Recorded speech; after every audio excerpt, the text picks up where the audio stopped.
Well, we talked about who would delay peace and slow everything down, and now we see it clearly.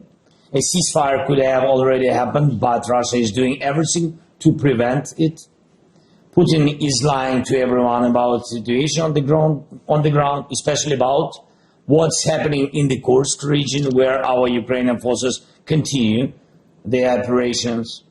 Our troops have also stabilized the situation on the front in Donetsk region. I mean Pokrovsk. It's a big work of our heroes and this big success, I think so.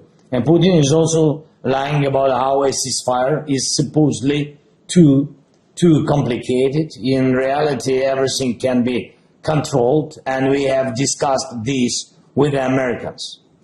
The truth is, Putin has already dragged out the war for nearly a week after the talks in Jeddah in Saudi, and he will keep dragging it out.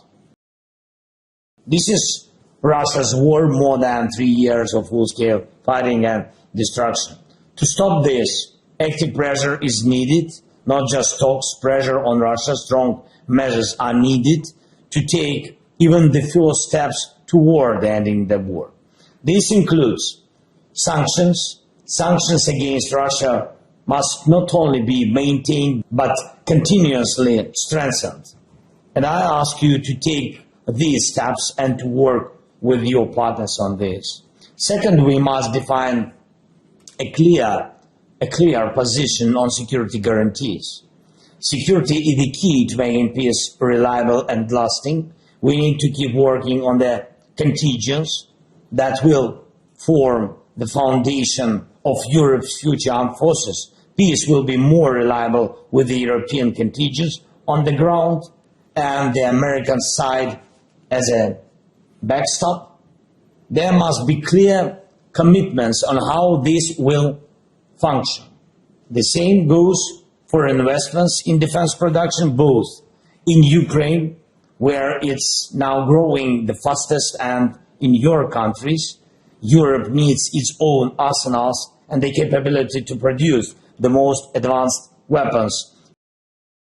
We want to end this war in a just and final way, and we have mobilized diplomacy to the maximum to achieve this. And the world must understand that Russia is the only obstacle preventing peace. I ask you to talk to everyone from Brazil to China, from African nations to Asian countries, about the fact that real peace is needed, peace through strength, peace through forcing Russia to take all necessary steps for the sake of peace. For many years, Putin has been lying to the world, claiming that he did not provoke or prolong this war. But now, with a ceasefire situation, everything is very clear. Whoever imposes unnecessary conditions that complicate and delay everything, that is the true cause of the war. Putin does it. The path to peace must begin unconditionally, and if Russia doesn't want this, then strong pressure must be applied until they do. Moscow understands one language. I ask you to talk to America, to President Trump, to help bring peace faster. This can happen through full sanctions, strong pressure, forcing Russia to make peace. Peace is possible. It's possible when we all work together for peace, for security guarantees, for ensuring that the aggressor gains nothing from this war. Thank you so much. Thank you for your support.